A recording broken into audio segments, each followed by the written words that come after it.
Good evening. I'd like to call to order the January 26th work session of the Common Council. Carrie, would you please call the roll? Mr. Clark. Here. Ms. Herbstritt. Here. Mr. Hill.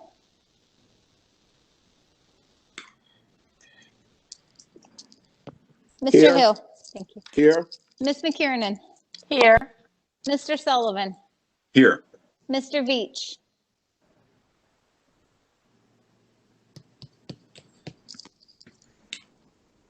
Mr. Veach.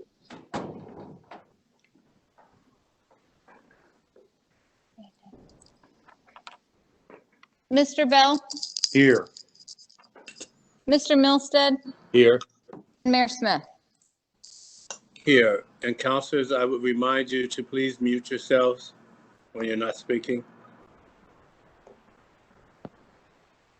Pursuant to and in accordance with the continuity of government ordinance adopted by council pursuant to Virginia Code 15.2-1413 and under the adopted amendment to the budget bill HB 29, 2019, due to the COVID-19 pandemic and resulting order of the governor to stay home and social distance. Council is meeting virtually by electronic communication means via WebEx. Been provided to the public and arrangements have been made for public access and public comment through electronic communication means. The first item on the agenda is public comments. Now is the time on our agenda for public comments. Mr. Hoffman, were there any comments received online for this meeting? No, sir, there were not. Now we will hear comments from any members of the public currently. Mr. Elwell will provide instruction for those wishing to speak. Anyone wishing to speak will have 3 minutes to make their comments. At this time, Patrick will also ask those online if they would like to speak. Anybody would like to speak during the work session, please unmute your microphone to indicate that you would like to speak.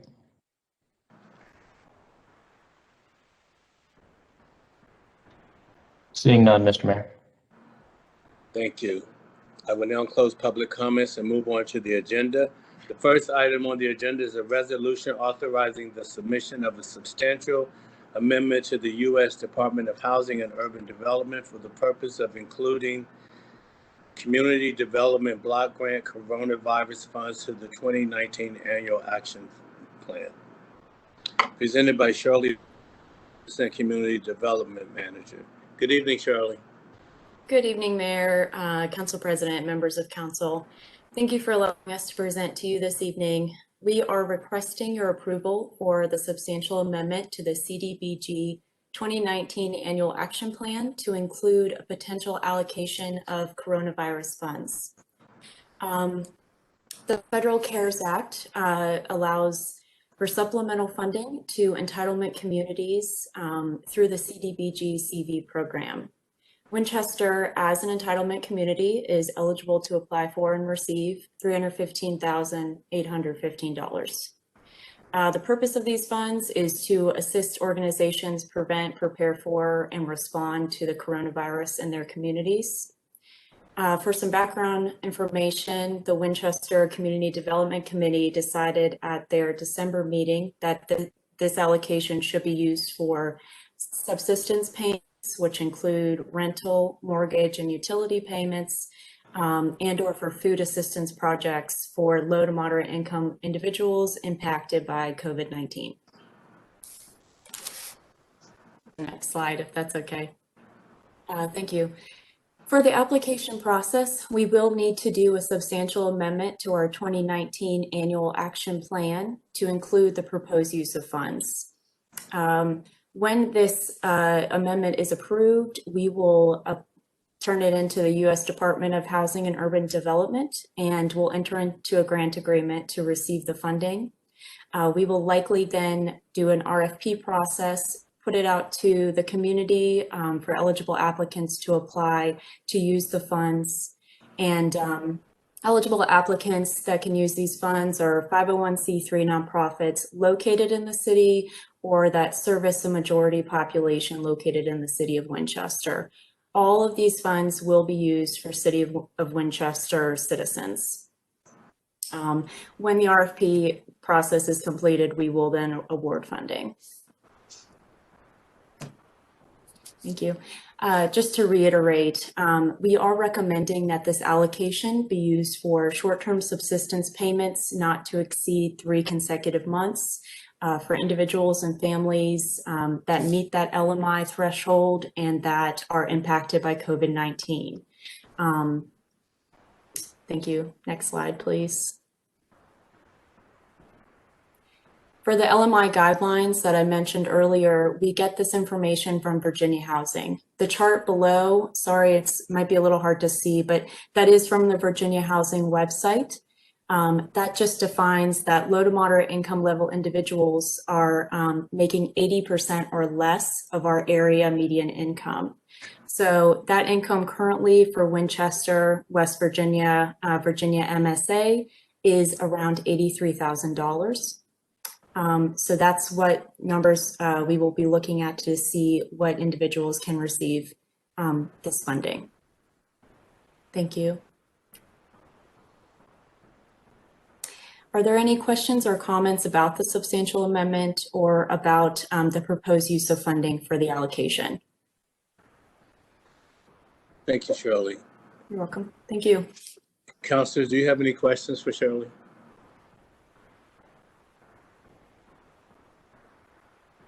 If I have a not, question, Mayor. I Councilor have a Herford? question, Mayor. Yes. Yeah. Shirley, thanks for the presentation. How, I know that the funds would be specifically for City of Winchester residents, but how would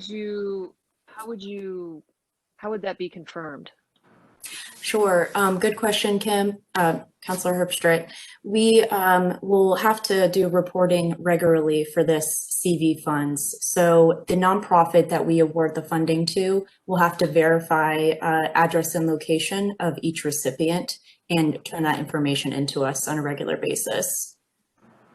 And then one final question, is there for this funding, is there like an admin, a percent of admin max amount identified, or would that be up to the language that's created in the RFP? Sure. Typically for CDBG funds, it's a 10% admin requirement. For this kind of funding, they've allotted the city to take 20%. We would be recommending, though, to keep it at 10% so that 90% of funds can be sent out to nonprofits. Thank you. You're welcome. Are there any other questions?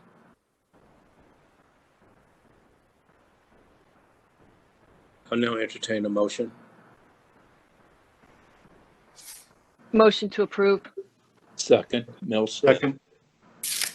We have a motion from Councilor Herbstreit and a second from Councilor Milstead. Carrie, would you please call?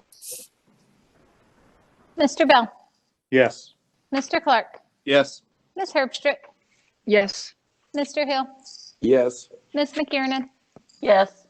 Mr. Milstead, Yes. Mr. Sullivan, Yes. Mr. Veach, and Mayor Smith. Yes, and that is forwarded. Thank you, Shirley. You have a good Thank you very evening. much. All right, thanks. The next item is an ordinance 9-4 of the Winchester zoning ordinance pertaining to lot density regulations in the B1 Central Business District. This amendment will create additional bonus types for developers to utilize and allow for increased density in B1. Mr. Hopkins. Good evening again, Mr. Mayor and Council. I do have a PowerPoint, so I'll just, if you get that up, I'll talk for a minute. Yep, there it is. So go ahead and go to the next slide. We have density bonuses in our B1 currently, which are generally our downtown district, and these are the existing ones we have. This is an amendment that will first lower the square footage from one dwelling to 900 lot area, but the rest of them, it's going to take feedback from Tim and from developers of things that could be edited or made better within our existing codes. If you can go ahead and go to the next slide. So again, this is going to ratchet down the density from 1 to 900, from 1 to 1,000 square feet, just as your base density, to try and get a little bit more density into B1. But then, for example, we have had issues with people trying to utilize the commercial bonuses. They're the lowest ones at 25%. And in talking with Tim, it hasn't been utilized very often. So this provision would add a 10% and a 50% incentive just to see if developers will take advantage and create some commercial space in their projects if they're not taking advantage of even our lowest tier existing in B1. The second one, we have LEED certification in B1 as a bonus density item. This would add Earthcraft and NGBS Green, which were in our PUD amendment, if you recall from last year, just giving, again, additional flexibility to developers. If they don't want to go through the full LEED process, which I understand is a little bit onerous, they could use Earthcraft or NGBS Green to do certifications for their green buildings.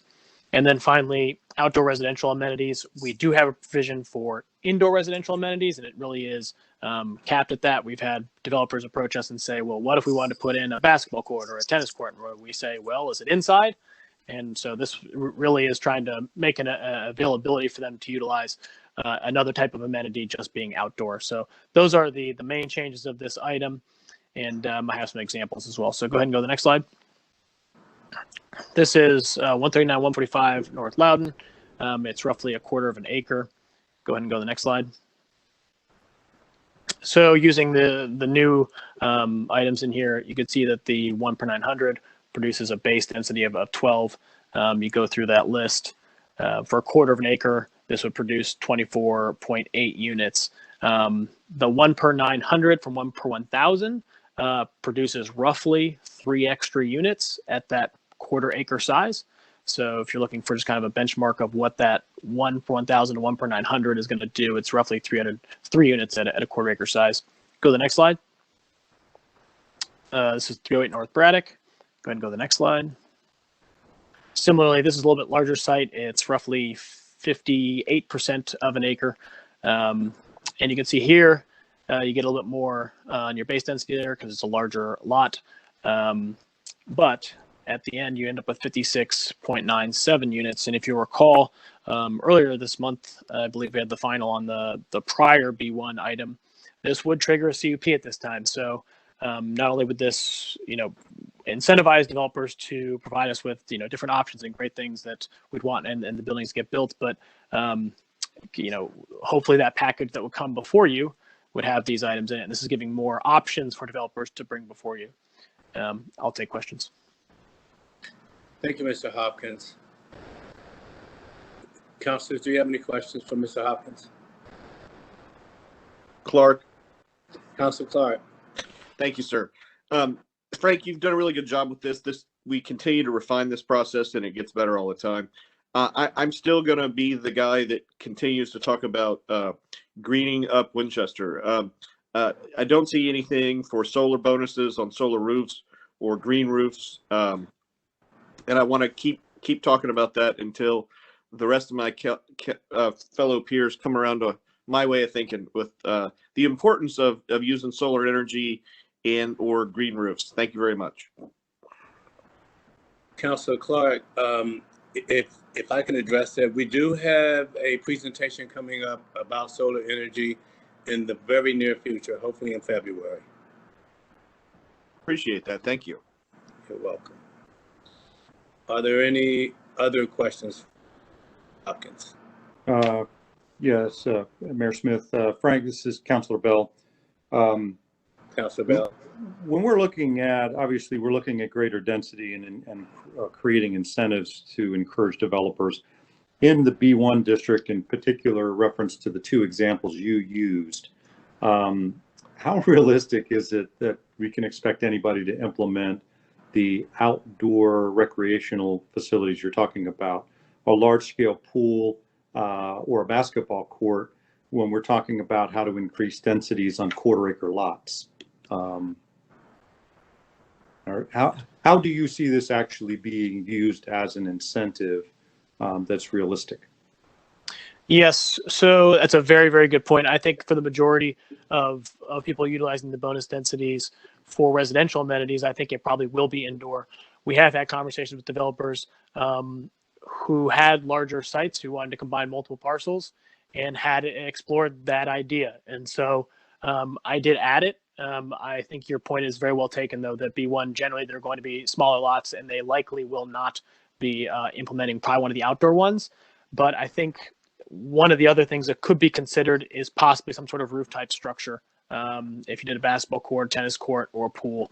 I just wanted to give the incentives, and I also wanted them to be uniform. I think the large pool is probably very unlikely in the B1 district, but if you're going to get a bonus for doubling, a basketball court or doubling a tennis court, might as well have one to bonus to double a pool in the event that it happens. Somebody would like to take care of it. Thank you. Are there any other questions for Frank?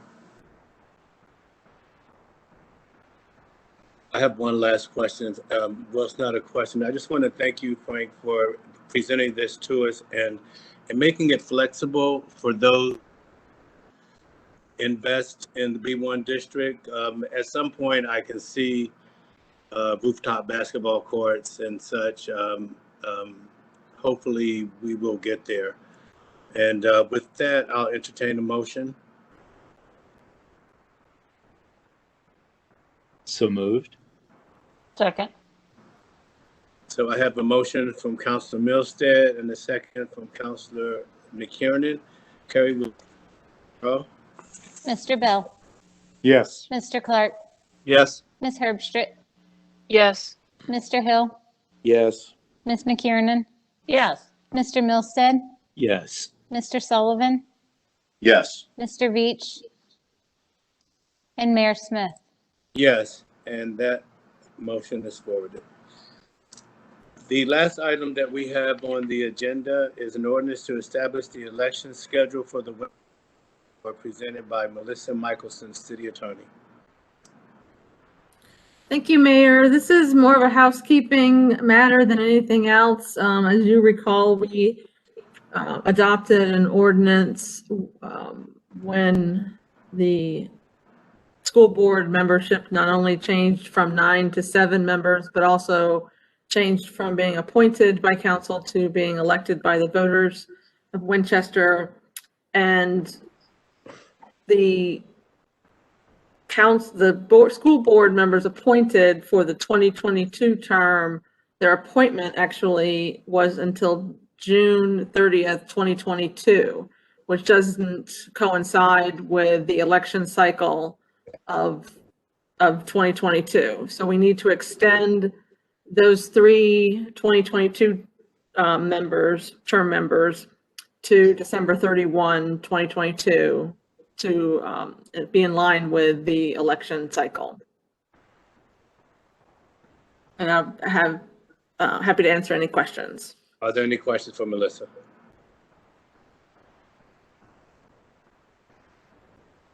There being none, I will now entertain a motion to forward.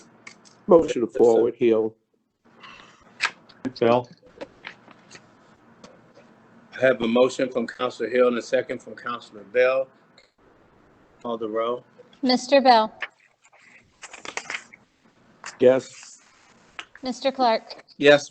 Ms. Herbstritt, Yes. Mr. Hill, Yes. Ms. McKiernan, Yes. Mr. Milstead, Yes. Mr. Sullivan, Yes. Mr. Veach, and Mayor Smith. Yes, and that is forward. Thank you, Melissa. I will now entertain a motion to adjourn. Moved. McKernan. Hill, yes. Second. I have a motion from Councilor McKernan and a second from Councilor Hill. Carrie, would you please call the roll? Mr. Bell, Yes. Mr. Clark, Yes. Ms. Herbstritt, Ms. Herbstritt, Yes. Mr. Hill, Yes. Ms. McKiernan, Yes. Mr. Milstead, Yes. Mr. Sullivan, Yes. Mr. Veach, and Mayor Smith. Yes, we are now adjourned. Y'all have a good evening. You too.